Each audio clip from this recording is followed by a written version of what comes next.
Hello and happy Tuesday. My name is Wendy Lee, and you can find me at creativeleeyours.com. I'm an independent Stampin' Up! Demonstrator in the US, and so excited that you're joining me today for our paper crafting fun.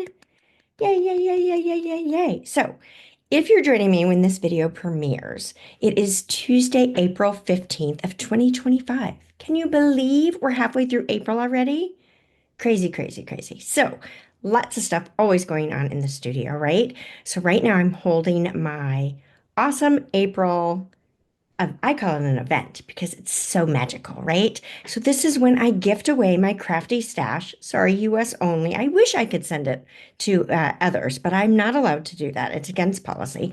So, I gift away my crafty stash to those that order with me during the month of April. So for every $30, you can earn an item out of my stash. And I've got lots of great things. We've had a lot of great things taken already, but there's still a lot of great things left. So definitely check that out on my website and get your orders in, right? If you want to take advantage of my crafty stash. Yay, yay, yay, yay, yay, yay.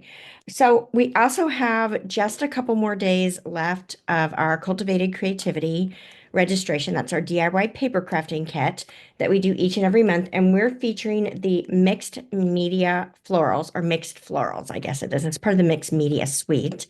And I'm almost sold out, right? Like I've only got a couple spaces left to for this month. So if you want in, you need to subscribe, right? So that is on my website as well. You can check that out.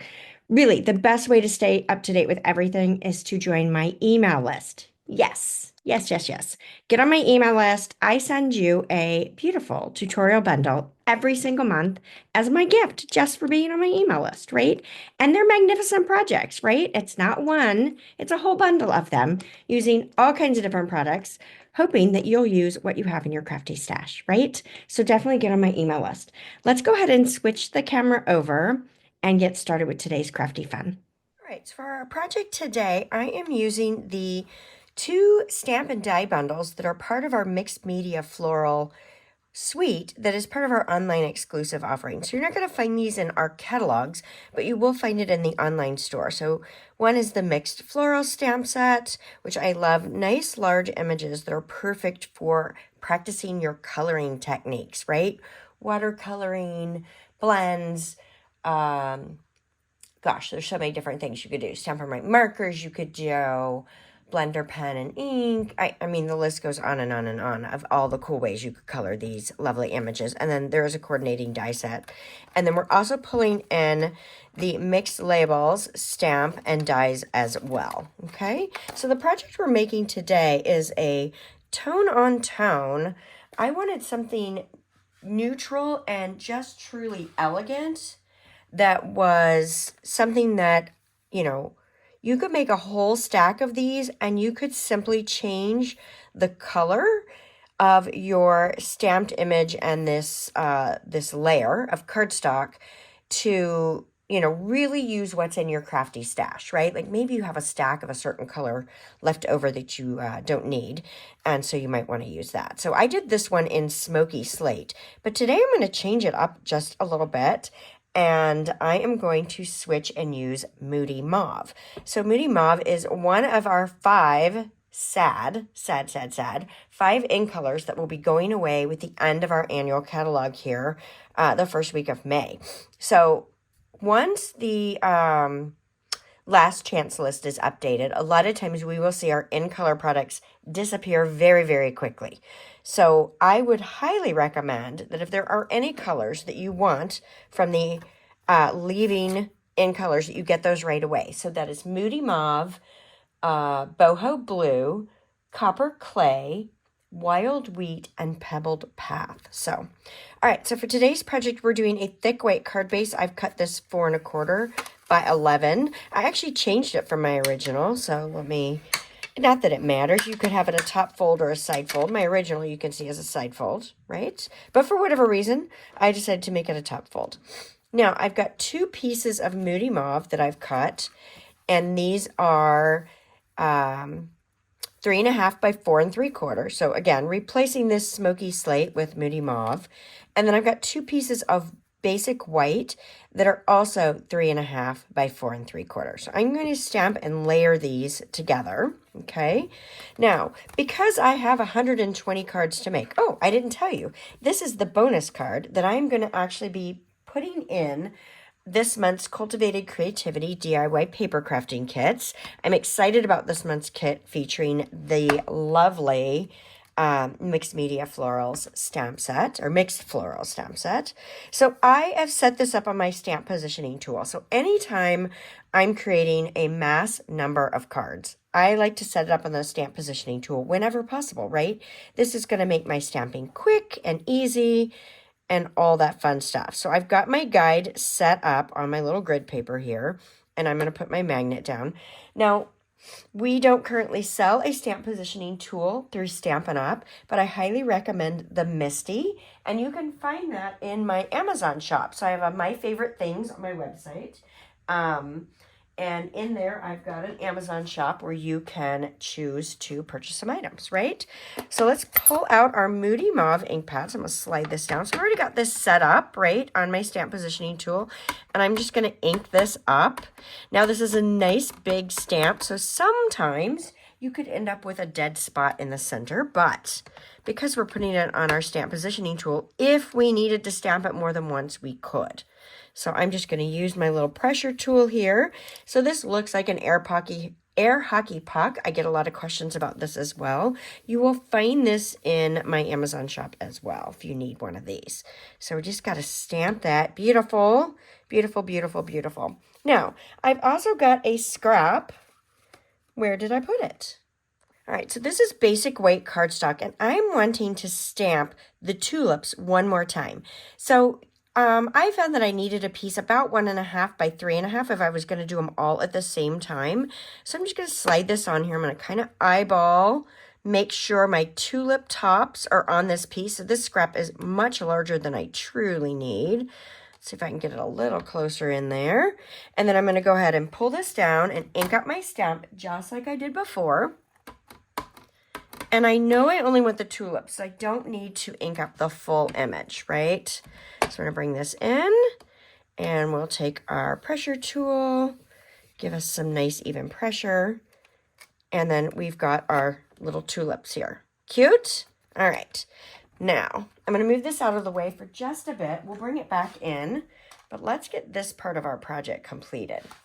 All right, so the first thing I'm going to do is I'm going to take my little tulips and my Wink of Stella, and I'm going to add just a little bit of shimmery goodness to my tulips. Now, because this is a water-based ink and the Stella has a little bit of moisture in it, you may see a little ink blending happening, but I think that's kind of a fun way just to add a little touch of color, if you'd like to your tulips, right? Just a little kiss of color here, as we're adding our marvelous, marvelous sparkle. All right, so next we're going to fussy cut these out with our paper snips. Now when I cut with my scissors, I like to use the depth of the scissor, and I try to move the paper as much as I can versus the scissor. Now you can go as detailed as you want in your cuts, or you can make them a little more generic, right? Like, it just depends on your mood and what look you're going for. Now, you can leave some white space along the edge, or you don't have to, as much as you want to do. Now, this is being cut out from a busier image, so I've chosen to keep that white space pretty small in between them, but it's really up to you. All right, so let's get these fussy cut real quick. So is fussy cutting something that you find relaxing, or does it put you over the edge? I'd love to know. I have days where I don't mind it, but overall, I'm not a fussy cutting fan. But I got to tell you, this looks pretty magnificent and worth the effort of cutting these out. So I got a lot of cutting to do over the next few weeks to get these cards ready to put in the April kits, right? Yeah. It'll be good. This is a good thing to do when you're hanging out watching TV, watching a movie or something. All right, let's go ahead and get some of this assembled now. on the front of our card base. So I've got my layer here and my piece of Moody Mauve. Now I want to pop that up, so I'm going to bring in my dimensionals here, and I'm going to put a few dimensionals just right on this layer here. Whoops, I grabbed the backing paper and not the dimensional itself. We need both. Well, we don't need the backing paper really, but we did need the dimensional. All right, so I'm going to offset this. So I've got a little bit of a border. Maybe it's wider than 1/8, but maybe narrower than 1/4. Eyeball it and see what makes you happy. And then I'm going to adhere these layers right down to the front of my card base. So we're just going to add a little Stampin' Seal on here. And since I've already folded my card base, make sure I've got the bottom at the bottom. I have done many a card upside down. Actually, I think I did it not too long ago, just by accident.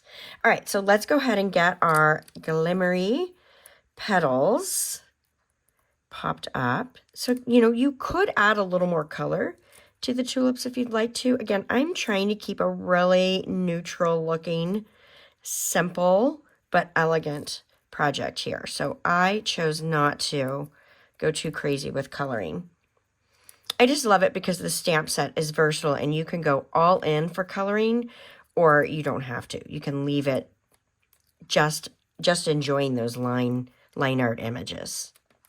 Cute, cute, cute, cute. Now I will be excited to be putting these into everybody's packets. Love it, love it, love it, love it, love it. All right, so I also want to bring my design to the inside. So let's bring this back in. And I've got my other white piece, so let's move that out of the way. Now, since that's stuck a little bit, let's get this all repositioned, make sure we're all good here. And I've got this layer, and I've got a number 2 marked. That way I know I am using that for my inside.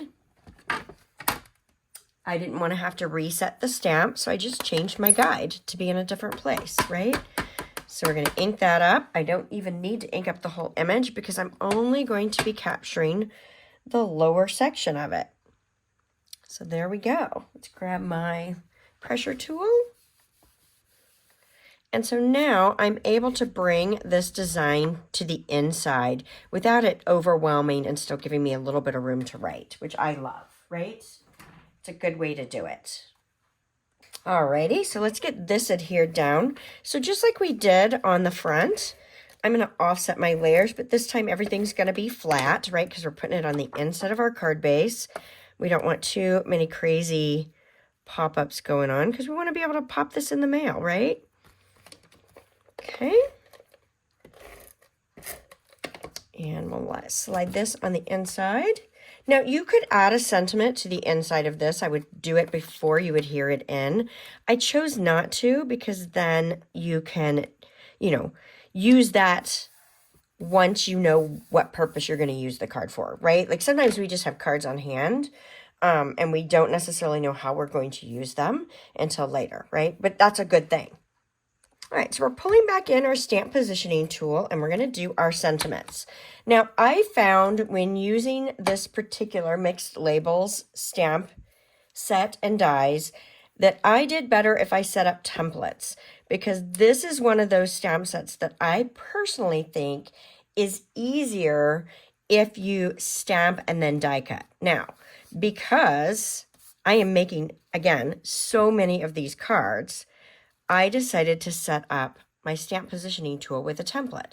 So I placed my stamp on my plate and stamped it on this scrap here, then went and die cut it so I knew the placement was perfect, right?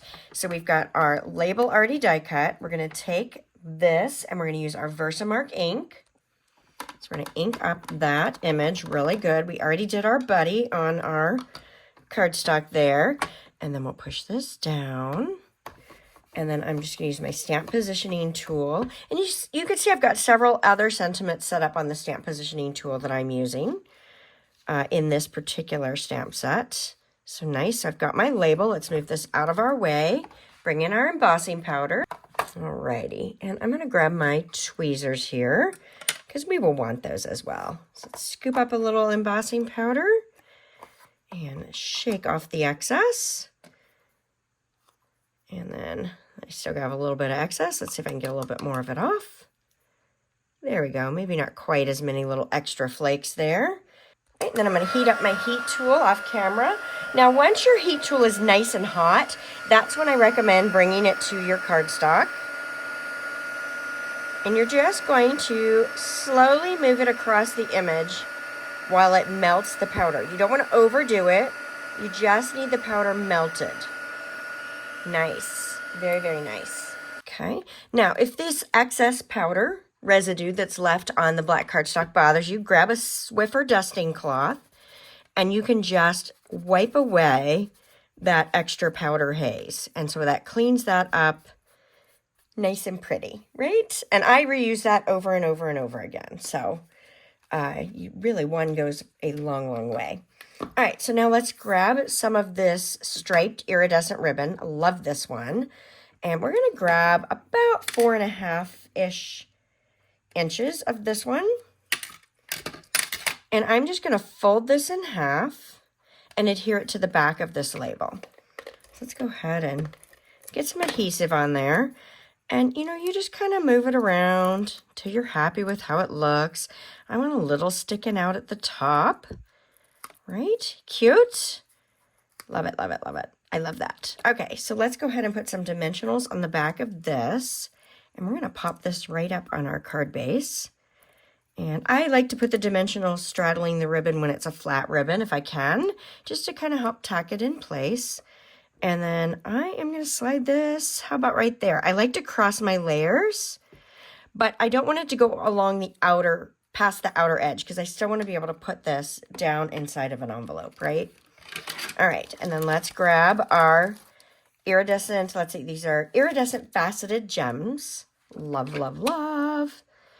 Love these. So we're going to place these on here. 1, 2, and why not? Let's add one more right in here. What do you guys think? Like it? And it's fast and easy, really. So here it is in Smoky Slate or Moody Mauve. And like I said, you can change it and use any color that you want to use to make this fabulous project. All right, perfect. Well, registration is going on for just a little bit longer. It will close on April 20th for this month's Cultivated Creativity DIY Paper Crafting Kit. And I hope you decide to join us if you're not already a subscriber. All right, if you guys enjoyed the project today, please leave me a thumbs up. Helps out my channel. And invite your crafty friends to come hang out and craft with us on Tuesdays at 12:30 Eastern. All right, thanks so much, and I hope to see you again next Tuesday. Bye for now.